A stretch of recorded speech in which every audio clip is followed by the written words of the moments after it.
ایک خاص موضوع پر ذرا منتشر سی باتیں کرنی ہیں۔ وہ موضوع یہ ہے کہ ہم اگر مسلمان کی حیثیت سے خود کو مٹنے سے بچانا چاہتے ہیں، اگر ہم اپنے دینی تشخص کے ساتھ خود کو محفوظ رکھنا چاہتے ہیں، تو ہمیں کچھ چیزوں کی ضرورت ہے۔ سب سے پہلے یہ کہ ہمیں اپنی ضرورتوں کو، حقیقی ضرورتوں کو دریافت کرنے اور پھر انہیں سمجھنے کی ضرورت ہے، کیونکہ جس قوم کی ضرورتیں اس کے بنیادی تشخص سے مطابقت نہ رکھتی ہوں، وہ قوم اپنے تشخص کے ساتھ سروائیو نہیں کرتی۔ تو ایک ہمارا بڑا المیہ یہ ہے مسلمانوں کا کہ ہم اپنے مجموعی اور فائنل جو تشخص ہے اسلام یا مسلمان، اس سے متصادم خواہشات اور ضروریات رکھنے کے عادی ہو چکے ہیں۔ اب اس پس منظر میں کچھ اقوال سناتا ہوں۔ مسلمانوں، ابھی کچھ وقت ہے، اس دن کو آنے سے روک لو جس کی دھوپ موت کا چہرہ چمکائے گی اور جس کی گرمی زندگی کے ماتھے پر آبلے کاشت کرے گی۔ ہمارا تصور ہے کہ دین بس اندر سے تزکیہ وغیرہ کرتے رہو، نماز روزہ کرتے رہو، اور باہر کی دنیا، جس دنیا میں تم رہتے ہو، یا اس ماحول کو بدلنے کی کوشش نہ کرو جو تمہارے اختیار میں ہے۔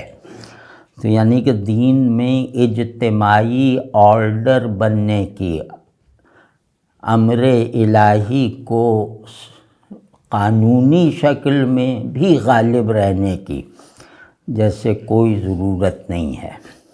اس کے بارے میں ایک فقرہ ہے وہ سناتا ہوں کہ دنیا پر شیطان کا تسلط اور دل پر رحمان کی حکومت کیسی مہلک خوش فہمی ہے، اور اس کا ہم شکار ہیں کہ بھئی ہمارے دل تو اللہ اللہ کر ہی رہا ہے، اب باہر اگر شیطان اپنی فتح کا جھنڈا اٹھائے ہوئے گھوم رہا ہے تو ہمارا اس سے کیا تعلق؟ دیکھو ہم تو نہیں ہیں اس کے لشکر میں۔ تو یہ جیسے خودکشی کرنے والا عمل ہے، یہ دین کو جیسے شیطان سے مغلوب مان لینے والا رویہ ہے۔ تو جب تک نظام قانونی اور اقداری صورتوں میں اس دین سے منسوب اور ماخوذ اور مشروط نہیں ہوگا، اس وقت تک انفرادی اچھائیاں شاید ہمیں پکڑوا دیں، شاید اللہ ہم کو ہماری اچھائیوں پہ پکڑ لے کہ اچھا بس نماز ہی پڑھتے رہے، وہاں یہ پڑوسی بھوکا تھا اور یہی کرتے رہے، حجرہ نشینی ہی میں شہرت حاصل کرتے رہے، پیری مریدی ہی کرتے رہے، درس و تدریس ہی میں خود کو محو رکھا۔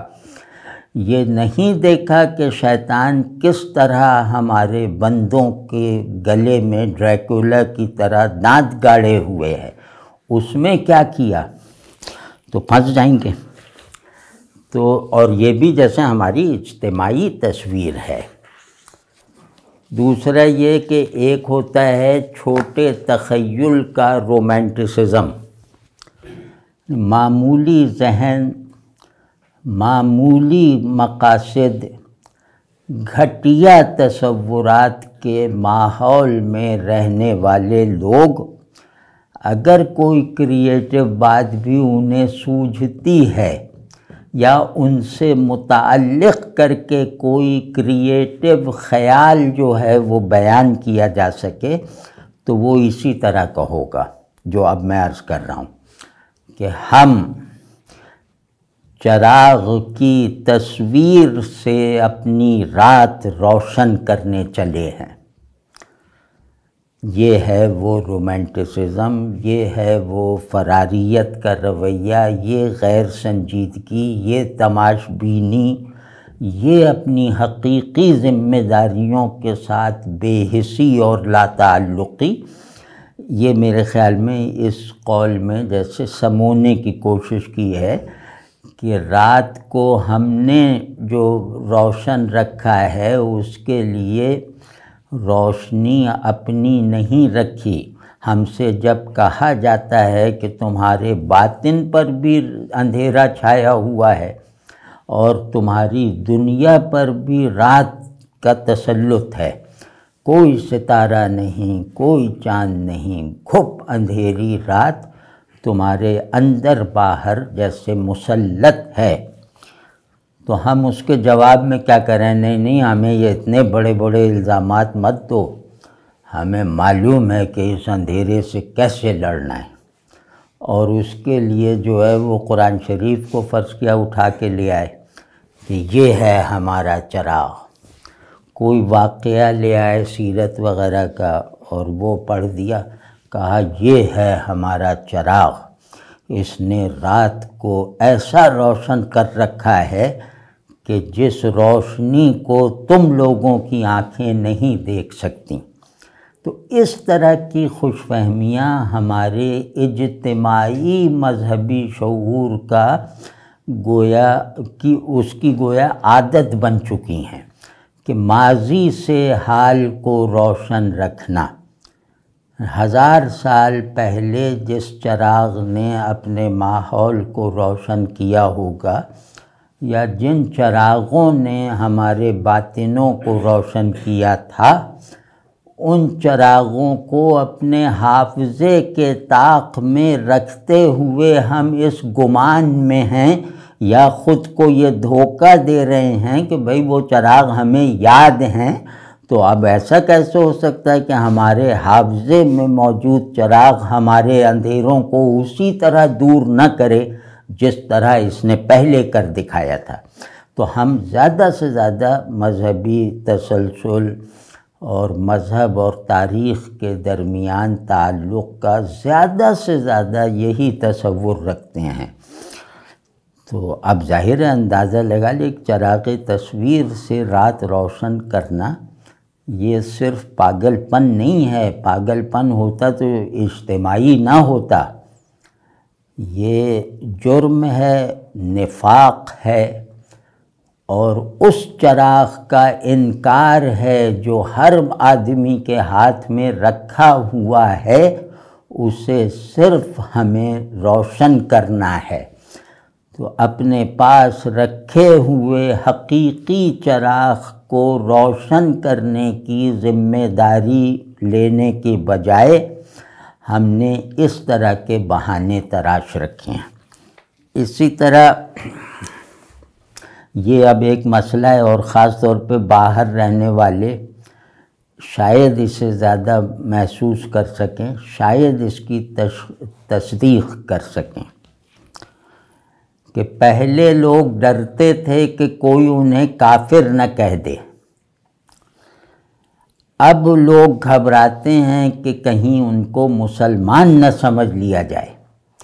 یہ ہمارے شامت اعمال ہے، یہ محض کوئی تصور نہیں ہے، محض کوئی اندیشہ نہیں ہے، یہ دنیا کے سب زیادہ طاقتور منطقوں میں یہ اب وہاں رہنے والے مسلمانوں کو اس کے تجربات ہونے شروع ہو چکے ہیں، ہو چکے ہوں گے نہیں، ہو چکے ہیں کہ کہیں ہمیں مسلمان نہ سمجھ لیا جائے۔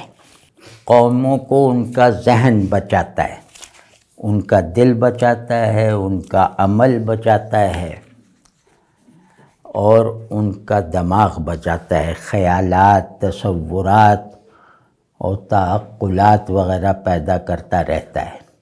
تو اگر کسی قوم کو جانچنا ہو مجموعی اعتبار سے تو اس کی اجتماعی دانش ایک بہت بڑا ٹیسٹ ہے۔ مطلب یہ دیکھ لیں کہ اس قوم کی مجموعی یا امت مسلمہ کی مجموعی ذہنی سطح کیا ہے۔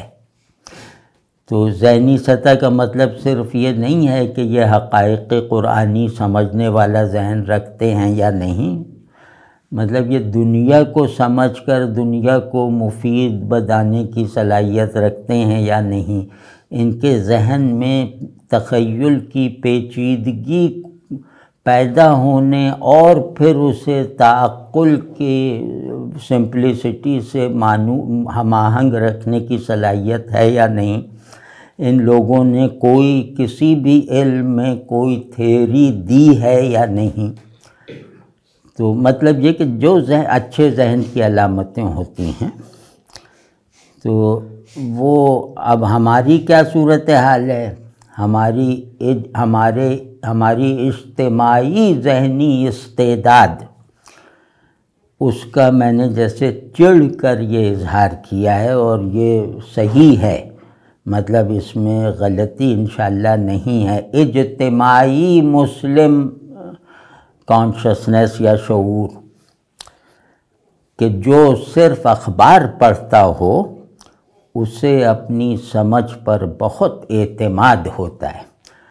اللہ جانتا ہے کہ ہم لوگ یہ بن کے رہ گئے ہیں، مطلب اگر ہمارے درمیان غزالی وغیرہ آ جائیں یا پرانے علماء وغیرہ آ جائیں اور وہی گفتگو ہم سے کریں جو وہ اپنے زمانے کے عوام سے کرتے تھے، یہ نہیں کہ وہ علماء میں کرتے تھے، وہ گفتگو ہمارے لیے ناقابل فہم ہوگی اور ناقابل توجہ ہوگی، ہم اسے نہ سننے کا فوراً فیصلہ کر لیں گے ایک گھمنڈ کے ساتھ، ایک مطلب کہہ لیں کہ ایک جاہلانہ تکبر کے ساتھ۔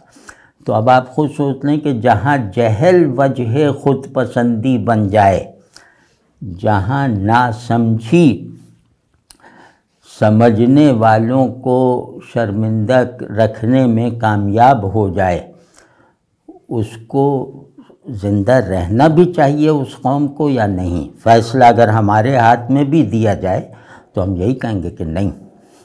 تو یہ حالت ہو گئی ہے۔ اور جیسے دوسری وہ کہ میں نہیں سمجھا، یہ امام مالک کا روز 2-4 دفعہ یہ کہتے تھے اپنے درس میں، تو کہ میں نہیں جانتا، میں نہیں سمجھا۔ امام مالک مطلب امام الحرمین کہا جا سکتا ہے انہیں، مطلب بہت ظاہر ہے سبھی جانتے ہیں۔ تو وہ یہ کہتے تھے، بار بار کوئی سوال کرتا تو کہتے تھے کہ کیا لا ادرکنی، تو وہ کہ میں نہیں جانتا، میں نہیں سمجھتا۔ تو اب ہماری کیا صورتحال ہے کہ امام مالک کا یہ جیسے مثال طور پہ تکیہ کلام تمام انسانی تاریخ کے عظیم ترین ذہنوں میں رچا بسا یہ فقرہ میں نہیں سمجھا، وہ ہم نے اس کا کیا حشر کر دیا، یعنی جس سے علم کو اٹھان حاصل ہوتی تھی اس فقرے کا ہم نے کیا حشر کیا ہے، وہ ملاحظہ فرمائیے کہ میں نہیں سمجھا یہ بات جاہل عقل کے کہتا ہے اور عالم سر جھکا کر، نہ اب سر جھکایا ہوا عالم بھی نظر نہیں آتا، بس اکڑنے والے جوہلا کا ہر طرف دندناتے پھر رہے ہیں۔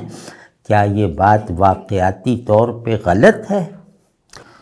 ایک ہمارا بہت بڑا مسئلہ جس نے ہمارے معاشرے کو چاٹ لیا ہے اور جس نے ہمیں بے روح کر دیا ہے، وہ اور جو اخلاقی طور پر کسی سطح پر بھی انسانی نہیں ہے، اسلامی تو دور کی بات ہے، یعنی جس نے ہمیں انسانی معاشرہ بننے سے بھی روک رکھا ہے، اس مسئلے کی نشاندہی جیسے اس غرض سے کر رہے ہیں کہ اس پہ توبہ کرو، قابو پاؤ۔ کہ اخلاقی اور جمالیاتی اقدار ایک دوسرے سے متصادم ہو جائیں تو معاشرہ اس درخت کی طرح ہو جاتا ہے جسے دیمک لگ چکی ہے۔ اب آپ غور کیجئے کہ ہماری یہ صورتحال نہیں ہے کہ ہمارے جمالیاتی تصورات کے جو نتائج ہیں وہ سب کے سب خلاف اخلاق کیوں ہیں؟ ہمارے یہاں جمالیات میں روحانیت کا عنصر غائب کیوں ہے؟ ہمارے یہاں دیکھنے کا، جمال میں آنکھیں بہت بڑا وسیلہ ہیں، تو ہمارے یہاں آنکھیں دیکھنے کی ذمہ داری کو کیڑے مکوڑوں کی طرح کیوں ادا کرنے پہ مجبور ہیں؟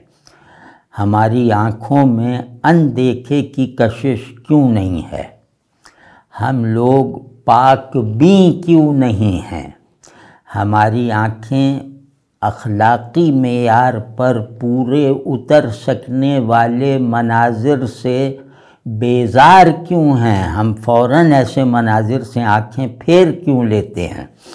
یہ سبب ہے کہ ہماری جمالیاتی اقدار یعنی فلم، مصوری، شاعری اور حسن کیا ہے اس کے جواب میں پیدا ہونے والے نظریات اور تصورات، یہ سب اخلاقی اور دینی اور روحانی سبسٹنس سے مکمل طور پر خالی ہیں۔ یعنی آپ دیکھ لیے کہ ہر معاشرے میں ایک جمالیاتی چکا چوند بھی ہوتی ہے، ان کے جشن ہوتے ہیں، ان کے یہاں مصوری کی نمائشیں ہوتی ہیں، مشاعرے ہوتے ہیں، اور ان کی خواتین ہوتی ہیں اس کا مظہر۔ تو آپ دیکھ لیجئے کہ ہمارے یہاں ہر وہ چیز خوبصورت ہے جو روحانی نگاہ سے دیکھی جائے تو بدصورت ہے۔ تو اخلاق کی نظر میں جو چیز بدصورت ہے اسے اگر ہم خوبصورت بنانے کی ضد کر لیں تو اس کا مطلب یہ ہے کہ اس معاشرے میں انسان بطور کل وہ اپنے رہنے کی کوئی جگہ نہیں رکھتا۔ یہ معاشرہ غیر اسلامی ہو چکا ہے، غیر انسانی ہو چکا ہے، اور یہ جبلتوں کی قید میں جا چکے ہیں۔ یہ جمال کو اور حسن کو صرف جبلی رسپانس پیدا کرنے والے واقعے سے زیادہ کچھ سمجھنے کے عادی نہیں رہ گئے۔ اب ایک اچھا معاشرہ یا اسلامی معاشرہ یا ہماری دینی ذمہ داریاں اپنی انفرادیت اور اجتماعیت کو حق، خیر اور حسن پر رکھنے کے لیے جو ہیں، اب میں ان کا تھوڑا سا بیان کرتا ہوں کہ خدا کے لیے اس پہ غور کرو اور اس کو جیسے سنجیدگی سے لو۔ وہ جیسے مطلوبہ معاشرہ، مطلوبہ فرد کون ہوتا ہے؟ تو ایک یہ کہ آج کل واقعی ایک بہت بڑی رکاوٹ ہے حالات میں، مطلب ہم بے بس ہیں اس کے آگے، وہ یہ کہ خوشی کے اسباب نہ ہونے کے برابر رہ گئے ہیں، خاص طور پر ان لوگوں کے لیے جو زندگی کسی حقیقت پر گزارنا چاہتے ہیں، کسی معنویت کے ساتھ رہنا چاہتے ہیں، اور کسی بڑے نصب العین کو مد نظر رکھتے ہوئے ہر دن جیسے ان کا بیتنا چاہیے۔ وہ ڈپریشن کے مریض ہیں، انگزائٹی کے مریض ہیں، کیونکہ واقعی آدمی جو ہے وہ یہاں خوشی کا موقع نہیں پا سکتا، یعنی کہ ایک بے اختیار خوشی جو ہے وہ ماحول اب ہمیں نہیں فراہم کرتا کسی بھی ایسے آدمی کو جو دیندار ہو، دیندار نہ بھی ہو، تو جو انسانیت کو بہت حقیقی چیز سمجھتا ہو۔ تو اس میں جیسے ایک بات عرض کرتا ہوں، ہمیں بہت بڑی آسانی ہے، کیونکہ ہمارا جو تصور وہ کیا نام ہے، ہمارے نفس میں دو حالتیں جو ہیں وہ مسلسل موجود رہنا چاہیے. یہ ہر مسلمان کا، کمزور یا طاقتور مسلمان کا نصب العین ہے. کیا کہ میرے اندر صبر اور شکر جیسے ایک طائرے ایمانی کے دو پر کی طرح ہونے چاہیے، کہ میرا ایمان ایک پرندہ ہے جس کو کہا گیا ہے کہ اڑتے ہی رہنا. تو اسے اڑتے رہنے کے لیے یہ دو پر فراہم کیے گئے ہیں تاکہ وہ اس حکم کی تعمیل کے قابل ہو جائے. وہ پر ہے صبر اور شکر. تو شکر بہت بڑی قدر ہے، اور شکر بہت بڑی نعمت ہے، اور شکر بہت بڑا فریضہ ہے دونوں پہلوؤں سے. یعنی کہ ایک اچھا آدمی بننے کے لیے، ایک بلند شعور حاصل کیے رکھنے کے لیے، ایک بہت زیادہ جیسے ایک ڈیوائن پیشن میں رہنے کی فضا پیدا کرنے کے لیے شکر بہت ضروری ہے. تو شکر کس بات سے پیدا ہوگا، یعنی دل سے شکر کب نکلے گا؟ کیا یہ دینی اور روحانی آئیڈیل نہیں ہے کہ میں جب بھی اللہ کا شکر کروں تو اس میں وہ شکر دل سے نکلے، دل کو شاداب کر دے، ذہن کو سیراب کر دے، اور طبیعت کو جیسے سرشار کر دے.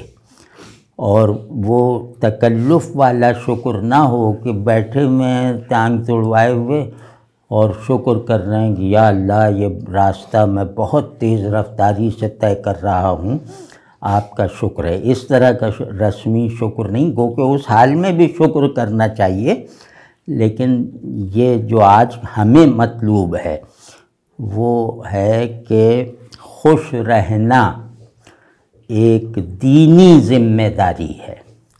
خوش رہے بغیر آپ نصف بندگی کو اندھیرے میں رکھیں گے، مردہ رکھیں گے. اور شکر کے بغیر اللہ سے تعلق کی کوئی بھی صورت محض ذہنی اور تصوراتی ہے. وہ شکر جو دل سے نکلے، یعنی خوش رہنا کہ اللہ کے بنائے ہوئے قانون شکر سے ہم آہنگ رہنے کا نتیجہ یا تو نتیجہ ہے یا ذریعہ ہے. یہ اختیار کر کے دیکھیے تو صحیح. اور اسی طرح ایک اچھے معاشرے میں بہت کوالٹی کی تنہائی فراہم کرنے کی اسپیس ہونی چاہیے. یعنی ہم مجمع میں رہتے ہوئے تنہائی کو مینٹین کر سکیں. اچھا مجمع وہی ہوتا ہے. تو مطلب بازار غافل نہ کرے اور مسجد میری بندگی کو محدود نہ کرے. تو یہ ہمارا نصب العین ہونا چاہیے نا. تو اس کے لیے ضروری ہے کہ سوسائٹی ہمارے لیے مواقع فراہم کرے، سوسائٹی موافقت میں ہو، تبھی ممکن ہے. تمام انفرادیت کی تکمیل کر سکنے والے تمام بڑے بڑے عناصر ممکن ہی نہیں ہیں کہ معاشرے کی کمک کے بغیر نصیب ہو جائیں. تو اس لیے ہم وہ جو کہا ہے، اب اس پہلو کو ایک ذرا سا گھما پھرا کے کہہ دیا، لیکن یہ تصور یہی ہے کہ میری معاشرت میری تنہائی سے فاصلہ رکھنے والی نہیں ہونی چاہیے. تو اس کو ہم نے کہا اچھا معاشرہ. اچھا معاشرہ کا مطلب ہے مسلمانوں کا اچھا معاشرہ، دینی معاشرہ، جو چاہے عنوان رکھ لیں. اچھا معاشرہ روحانیت کی ضرورتیں بھی پوری کر دیتا ہے. کبھی کبھی آدمی کو مکمل یکسوئی درکار ہوتی ہے، کسی بھی ریفرنس کے بغیر اللہ کی طرف متوجہ رہنے کے لیے. وہ یکسوئی بازار میں بھی رہتی ہے، وہ یکسوئی مطلب کھیلتے ہوئے بھی رہتی ہے، تبھی وہ اصل میں یکسوئی ہے۔ اس یکسوئی میں تصنع درکار نہیں ہے، اس یکسوئی میں بہت زیادہ وہ تام جھام اور اہتمام درکار نہیں ہے۔ وہ یکسوئی میرے اندر رکھی ہوئی ہے، اور بازاروں میں ایسی بات ہونی چاہیے کہ جو میری آنکھوں کو گدلا نہیں کرتے۔ تو میری آنکھیں پاک بینی میں کامیاب ہیں تو اللہ کی طرف مکمل یکسوئی خلق سے انقطاع کی حالت میں وہ دکانوں پر بھی نصیب ہے۔ تو جہاں یہ نہ ہو وہاں یکسوئی فزیکل تنہائی میں بھی ممکن نہیں رہ جاتی۔ تو اب سمجھے نا کہ راہب ہوتے تھے نا، دنیا چھوڑ کے چلے جاتے تھے، تو ہماری دنیا وہ ہونی چاہیے جو دنیا چھوڑ دینے کی خواہش کو بھی پوری کرتے رہے دنیا میں رہتے ہوئے۔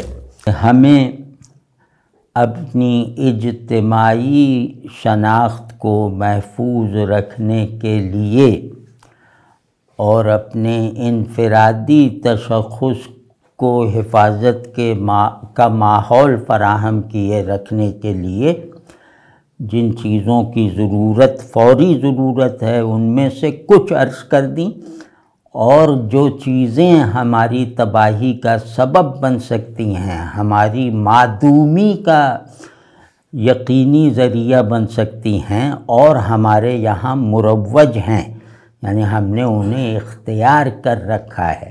ہم زہر پیتے ہوئے زندگی گزارنا چاہتے ہیں، یہ مسلمانوں کا مجموعی حال ہے۔ تو اب پہلے تو زہر چھڑوانا پڑے گا نا، بتانا پڑے گا کہ زہر یہ ہے، تو ہم نے بھی یہ بتا دیا کہ زہر کے یہ برانڈز ہیں اور ان سے بچو، اور فوری طور پر ان سے بچنے سے فوری طور پر جو بغیر کسی انقلابی کاوش کے نتائج نکل سکتے ہیں انشاءاللہ نکلیں گے۔ وہ نتائج بھی عرض کر دیے جن کی طرف شوق سے متوجہ نہ ہونے والا واقعی بے حس ہوگا۔